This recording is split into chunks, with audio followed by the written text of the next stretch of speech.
Tema 8. El hecho urbano, el proceso de urbanización. El concepto de lo urbano por contraposición a lo rural. A la hora de definir la ciudad, dos son las líneas que se han seguido. La primera, desde la sociología urbana, se refiere a la ciudad y a lo urbano como un hecho con características propias y permanentes. La segunda, desde la perspectiva histórica, define ambos conceptos de forma relativa, estableciendo una relación con la sociedad concreta donde ambos se desarrollan. La concepción sociológica plantea la separación radical de lo urbano y lo rural, dos entidades contrapuestas y enfrentadas entre sí. Rich postula que lo que distingue lo rural de lo urbano serían tres diferencias que se dan entre ciudad y campo respecto al tamaño, densidad y heterogeneidad. Frente a este planteamiento de que la ciudad determina la relación social, surge otro donde no es la ciudad, sino su organización social, la que determina la aparición de un tipo de sociedad. Este concepto de lo urbano es más dinámico por oposición a lo que se considera definido como una entidad fija. Nos estaremos refiriendo al concepto de fenómeno urbano, que entronca más con una visión historicista de la sociedad y que tiene en cuenta su evolución acumuladora de procesos sociales que reflejan el paso de diversas civilizaciones. Antes la ciudad estaba claramente delimitada por sus murallas frente al campo, creándose una verdadera separación entre lo urbano y lo rural, donde este último estaba indefectiblemente unido al sector primario, concentrando el espacio urbano todo lo que concierne a los sectores del servicio. El proceso de industrialización masivo habría concentrado en la ciudad los principales factores productivos, creciendo en tamaño y despoblando los núcleos rurales para, en una segunda fase, extender el carácter urbano por todo el territorio. Es necesario distinguir también estos procesos que se dan de forma diferente según el desarrollo económico de cada país e incluso de sus propias tradiciones culturales o políticas. Criterios de delimitación de los asentamientos urbanos y rurales. Existe un problema a la hora de medir objetivamente la tasa de urbanización de un país o territorio, o porcentaje de población que vive en las ciudades, ya que se hace necesario discernir entre lo que se considera asentamiento urbano de lo que no es, siendo este concepto variable según los países de los que se trate. Así se dan diferencias o diferentes oscilaciones entre 200 habitantes que se consideran en Suecia como urbano hasta los 30.000 de Japón, pasando por los más de 10.000 en España para ser considerado urbano, menos de 2.000 para ser considerado rural y considerándose intermedio en la franja entre 2.000 y 10.000. Otros países como India complementan varias variables. Urbano es toda población de más de 5.000 habitantes, con más de 390 habitantes por kilómetro cuadrado y un 75% de población agraria masculina ocupada en tareas no agrarias. Así pues, existen valoraciones diferentes a la hora de distinguir lo que es urbano de lo que no es. Definir lo urbano de forma universal ha llevado a un cierto eurocentrismo, es decir, que la evolución urbanista de Europa sea la pauta que deban seguir otras regiones, obviando las diferencias tan diversas en términos de desarrollo sociocultural y económico de otras partes del mundo, cuando además la distribución de asentamientos y su naturaleza dificultan cualquier definición. Las Naciones Unidas objetivan que la división entre la población urbana y rural es necesariamente arbitraria. ¿Qué pensar de las ciudades de los países desarrollados ¿Qué pensar de las ciudades de los países subdesarrollados donde la población urbana debe, en muchos casos, practicar la agricultura a tiempo parcial como un modo de subsistencia? ¿O de los trabajadores de una gran aglomeración urbana que eligen habitar en lugares de reducido tamaño alejados de la zona urbana? Todo esto nos lleva a comprender la gran complejidad de definir este fenómeno desde el punto de vista cuantitativo, sin tener en cuenta la evolución social, económica y política de la social en la que se inserta. El proceso de urbanización. La ciudad preindustrial. es aquella que se encuentra en una etapa de desarrollo anterior a la industrialización y que en las ciudades avanzadas coincide con la parte de la ciudad denominada casco antiguo, que almacena en su interior toda la herencia cultural hasta la etapa previa a la industrialización. Como ejemplo, en España puede apreciarse las huellas dejadas por la civilización romana, el periodo medieval cristiano, judío e islámico y la cultura del Renacimiento o el Barroco. Existen ciudades que apenas se han desarrollado tras la explosión de la ciudad industrial, como en el caso de Ávila, y otras que apenas exhiben ese pasado cultural. Sus características son: 1. Apenas existía la jerarquización de clases, existiendo más bien una cúspide jerárquica política y religiosa junto a otros grupos sociales como los comerciantes, artesanos y campesinos. 2. El dinamismo de la ciudad era lento y dependía de las cosechas, existiendo épocas de abundancia y temporadas de desarrollo y estancamiento en función de las malas cosechas, guerras, pestes, hambres, etc. 3. El aumento de la producción reactivaba las actividades transformadoras y el comercio. 4. La situación geográfica venía dada por el deseo de dominar, por razones de tipo político, económico o estratégico militares, las rutas más importantes que facilitaban los desplazamientos de hombres y mercancías. Muchas veces los emplazamientos concretos eran defensivos y adaptados a la topografía. 5. La estructura y morfología de la ciudad era un reflejo de la sociedad donde el ejercicio de poder de una clase dirigente es apreciable en la calidad arquitectónica de sus viviendas, construidas con los mejores materiales, más robustas y en espacios diferenciados, donde se instalaban el palacio y el templo, constituyendo el centro de la ciudad. 6. El plano de la ciudad es irregular e incluye murallas, arrabales y se distinguen claramente del creado en etapas posteriores. No hay que olvidar que la trama urbana es el elemento más duradero de la morfología urbana y de su paisaje. Y 7. El crecimiento de la ciudad se producía a extramuros, en los arrabales que en muchos casos eran incorporados al nuevo recinto amurallado. Los cascos antiguos reflejan perfectamente la antigua trama de la ciudad preindustrial. Actualmente los cascos antiguos destacan por su accesibilidad y prestigio, concentrando una importante actividad de servicios. La ciudad industrial. El desarrollo urbano que acompañó a la revolución industrial hizo desaparecer las cercas y murallas que delimitaban los antiguos recintos urbanos y el crecimiento de las ciudades se disparó hasta límites insospechados. La ciudad fue creciendo sin un plan funcional urbanístico de las industrias, viviendas, comercios, etcétera, sin ninguna clase de orden. Las industrias se instalaban al borde de los ríos sin tener en cuenta los riesgos sanitarios, mientras que familias procedentes del campo, atraídas por la industria, comenzaban a instalarse en extensas barriadas en la periferia. Estas familias, carentes de medidas higiénicas, en condiciones de hacinamiento y sin servicios de ninguna clase, hicieron saltar las alarmas de la clase burguesa, temerosa de una revuelta social por la lamentable situación que padecían los trabajadores. En este contexto surgieron dos corrientes de opinión y de actuación claramente diferenciadas. La primera pretendía aproximarse a los problemas del urbanismo moderno a partir de un modelo ideológico global con un cambio radical y utópico en las soluciones planteadas. Y la segunda trataba de enlazar con el propio desarrollo de la ciudad industrial, buscando en la técnica la solución parcial de los problemas planteados. Las principales aportaciones del urbanismo utópico.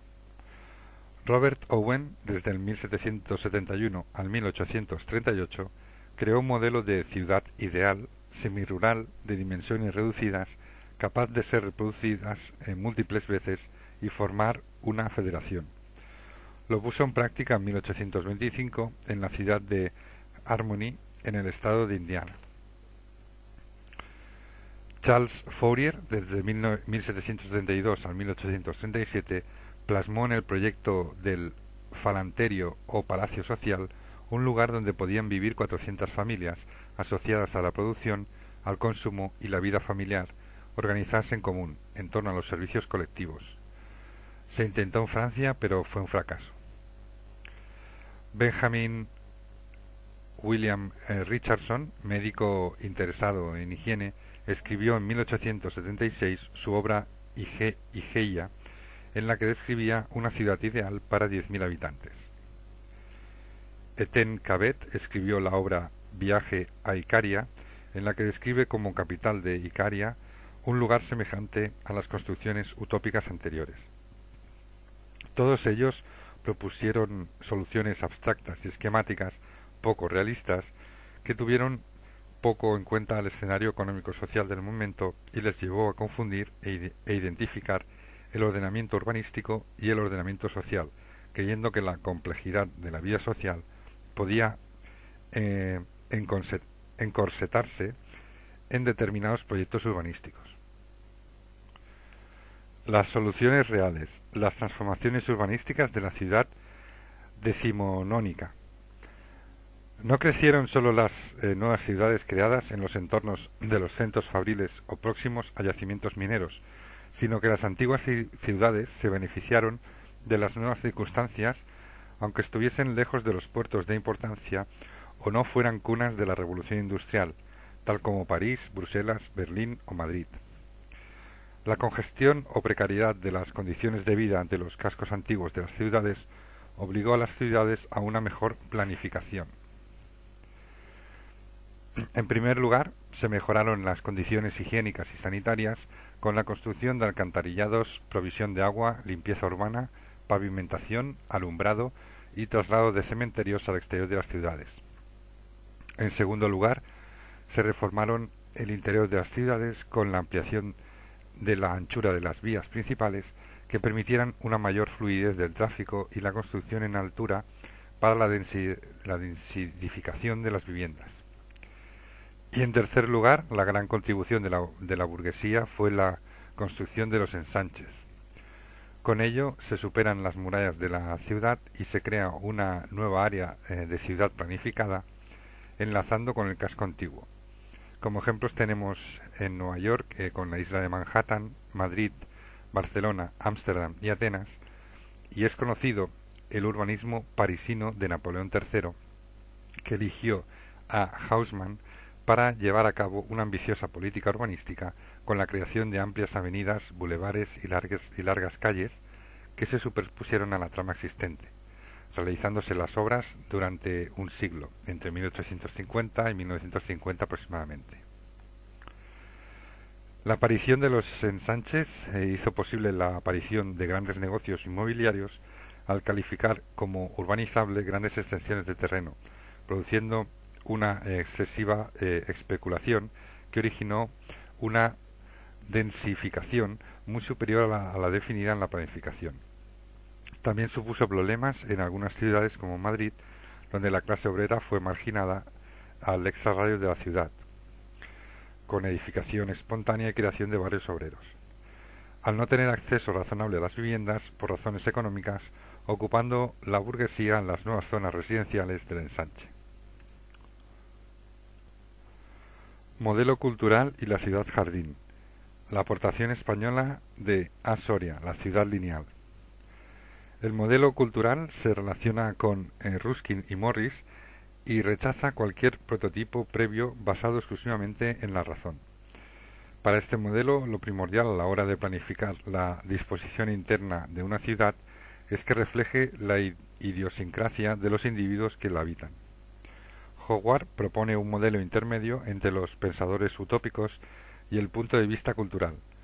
La ciudad jardín era concebida como una célula viva, aislada y rodeada de un cinturón verde con un número limitado de habitantes, pero también como un espacio más abierto en el que se reconocen las señas individuales de sus habitantes. A partir de aquí, la idea de la ciudad jardín ha evolucionado a través de dos vías. Una primera vía que es una abstracta y de investigación que ha servido como modelo para un gran número de planes de ordenación urbana. Y en segundo lugar, otra práctica que cristalizaría en el urbanismo anglosajón de los grandes barrios residenciales de viviendas unifamiliares. Mención especial merece la aportación de Arturo Soria y Mata. Su solución consistía en unir dos ciudades antiguas a través de un brazo edificado de 500 metros de anchura, en el cual se integrarían, siguiendo su eje longitudinal, los espacios residenciales, así como las vías de circulación y los espacios comunes y comerciales, rodeados de dos bandas de vegetación plantadas que servirían de transición con el espacio natural en el que podría instalarse la agricultura y la industria.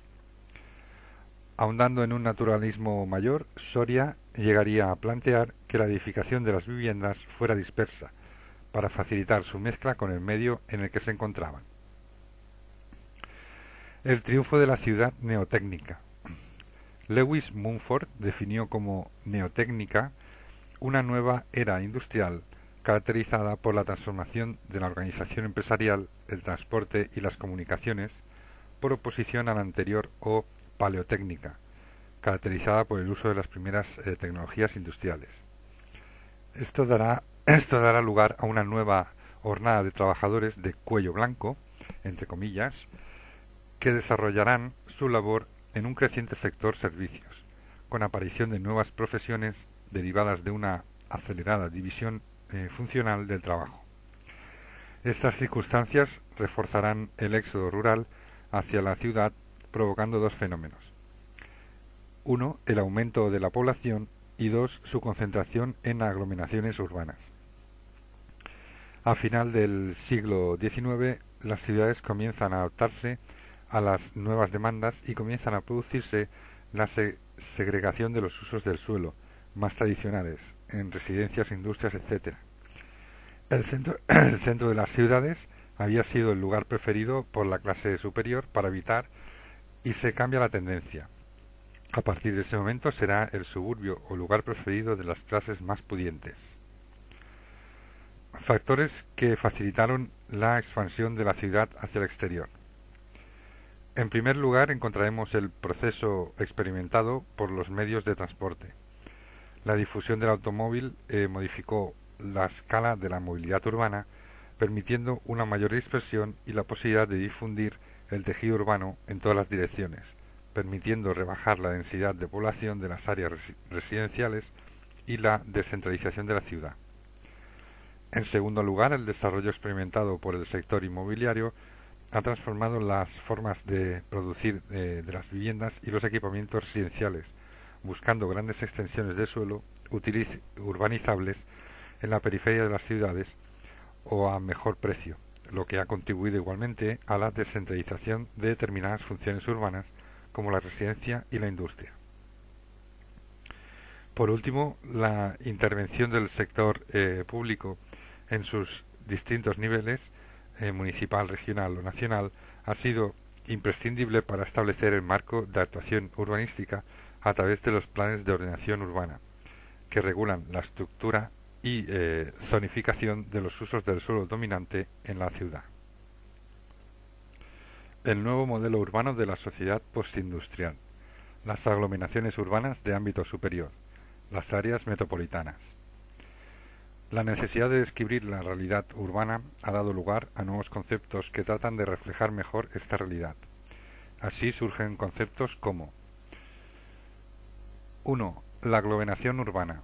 Es un conjunto urbano que queda integrado bajo el dominio de una ciudad con proliferación de áreas suburbanas, industriales y residenciales. Es un concepto mononuclear. 2. La conurbación es una yuxtaposición de ciudades que han crecido separadamente y que terminan uniéndose formando una unidad, pero cada una de ellas mantiene sus propias normas de desarrollo. Es un concepto plurinuclear. Y 3. Las áreas metropolitanas. Es un espacio dependiente de una ciudad principal, área y metrópoli o ciudad madre. En Estados Unidos se usa para definir una ciudad central de más de 200.000 habitantes y todo el territorio que en una distancia de 10 millas supere una densidad de 150 habitantes por milla cuadrada. En consecuencia de la difusión de la ciudad hacia el exterior y a partir de un centro de desarrollo y que tiene lugar en dos etapas. Primero, se produciría una concentración en el centro de la metrópoli, donde la ciudad monopoliza la mayor parte del crecimiento demográfico. Y segundo, el crecimiento progresaría al exterior en varias fases. Una primera fase, la ciudad se apoderaría de los pequeños centros periféricos, que en su día fueron suburbios autónomos. Una segunda fase en que la ciudad tendería a absorber pueblos e incluso pequeñas ciudades. Y una tercera fase donde el proceso de expansión no se desarrolla en dirección única y tropezaría con crecimientos análogos de otras ciudades que al expandirse se acercarían a aquel, acentuando el carácter urbano de la zona en detrimento del sector rural. Entre el núcleo central y los núcleos satélites se establecen lazos y relaciones cada vez más intensas, de trabajo, recreo, compra, etc., que va perfilando un gran mercado de trabajo y consumo, gracias a un sistema de transporte eficaz que acerca todas las zonas en lo que supone la delimitación de una área de máxima interrelación, dependiendo de este elemento clave, el transporte. Rasgos básicos del modelo metropolitano. Blumenfield, en su obra The Modern Metropolis, describe una metrópolis que se extiende tan lejos como sea posible, los desplazamientos diarios y no más allá, y que tiene los siguientes rasgos básicos. Primero, la metrópolis moderna combina, junto a las funciones de la ciudad tradicional, aquellas que eran propias del campo. Une en una misma ciudad o unidad espacial producción y consumo. 2. Creciente concentración de la población en las grandes metrópolis. 3. Esta población se ha establecido de forma más dispersa a lo largo de un radio de 30 millas, 100 veces más superficie que una ciudad tradicional. 4. Esta zona contiene tanto zonas de ocupación intensiva del suelo, residencia, industria, ciertos servicios, etc., como zonas extensivas y abiertas. 5. Los lugares de trabajo y residencia están localizados en zonas separadas. 6. El proceso de especialización funcional ha conducido a la especialización del sector terciario, que tiende a concentrarse en el centro de la metrópoli, mientras la industria y la función residencial han sido expulsadas al exterior. Y 7. Las áreas residenciales se hallan segregadas según la clase social y la renta de sus residentes. La ciudad del tercer mundo. En contraste con las ciudades de los países postindustriales, en estos casos el crecimiento tiene lugar por las siguientes cuestiones. Primero, el elevado índice de crecimiento natural actual. Segundo, la indigencia extrema en el mundo rural, lo que provoca el éxodo masivo a las grandes ciudades primaciales.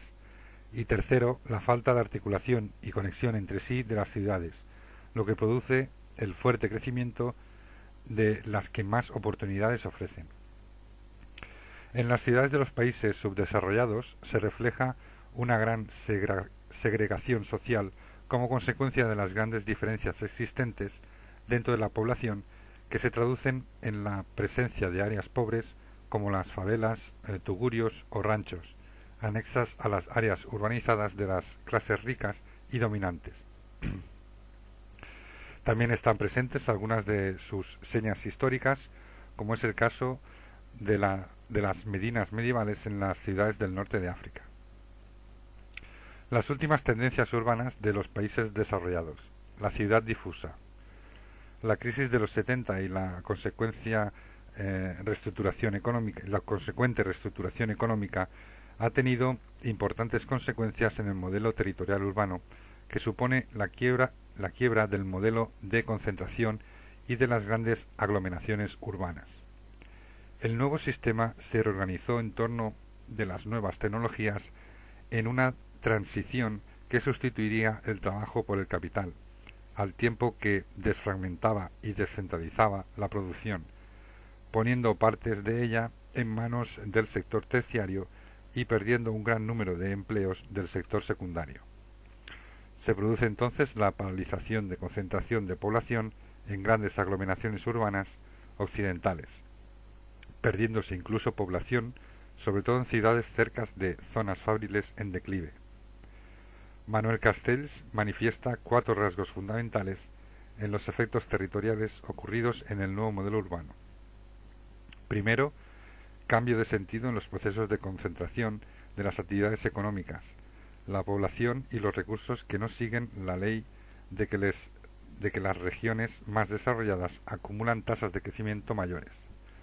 Segundo, el descenso de la tasa de crecimiento metropolitano, llegando incluso a ser negativa. Tercero, el crecimiento de las ciudades medias. Y cuarto, el crecimiento de las áreas rurales con disminución paralela de las actividades agrícolas. El nuevo modelo metropolitano que surge tras la crisis y posterior recuperación económica se caracteriza por una serie de rasgos que han afectado tanto a su dinámica demográfica como la reorganización de las funciones urbanas en el territorio, originando la llamada ciudad difusa, que rompe el modelo anterior basado en el modelo centro-periferia y lo sustituye por un modelo policéntrico más complejo. Lo podemos ver en varios puntos. El punto 1. La ralentización del crecimiento poblacional de nuestras urbes, tanto por el freno del proceso migratorio como el descenso de la natalidad. 2.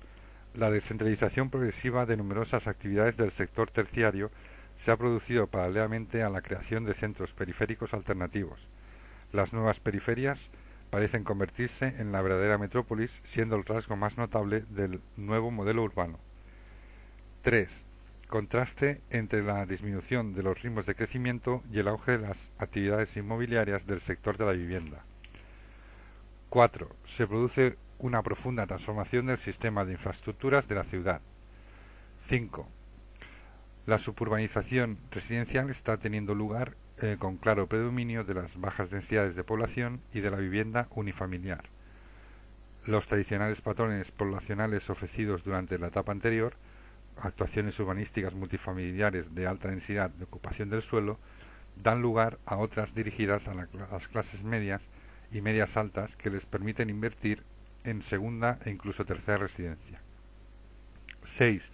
Aparición de espacios residenciales específicos erigidos para los más favorecidos, con control absoluto del espacio propio y restricción de acceso a otros grupos de nivel social inferior. Este proceso contrasta con la existencia de áreas marginadas destinadas a inmigrantes, minorías étnicas y determinados sectores de la economía sumergida. 7. Se produce una deslocalización de las empresas dedicadas a la transformación de bienes, trasladándose buena parte de la producción a empresas subcontratadas más pequeñas. Mientras tanto, la especialización en sectores avanzados como la informática, alta tecnología, investigación y desarrollo, etc., ha acentuado el dualismo productivo metropolitano, coexistiendo los polígonos periféricos desestructurados y faltos de equipamiento y servicios a lo largo de los ejes de transporte y los espacios industriales innovadores o parques tecnológicos, con mejores accesos de infraestructuras, mano de obra cualificada y servicios a la producción. Y 8. Estas transformaciones finalmente se han producido de manera fragmentada en el territorio, con un mosaico urbano que consta de diversas piezas de contrastada funcionalidad. Así, junto a urbanizaciones residenciales unifamiliares, se hallan polígonos multiresidenciales, parques o enclaves industriales, universidades públicas o privadas, centros comerciales, etc. Todo este conjunto de procesos que está transformando profundamente la estructura urbana de nuestras ciudades hacia una suburbanización creciente de la actividad suponen un consumo de suelo desorbitado y una dilapidación de los recursos disponibles que contrasta con el limitado crecimiento demográfico de las ciudades.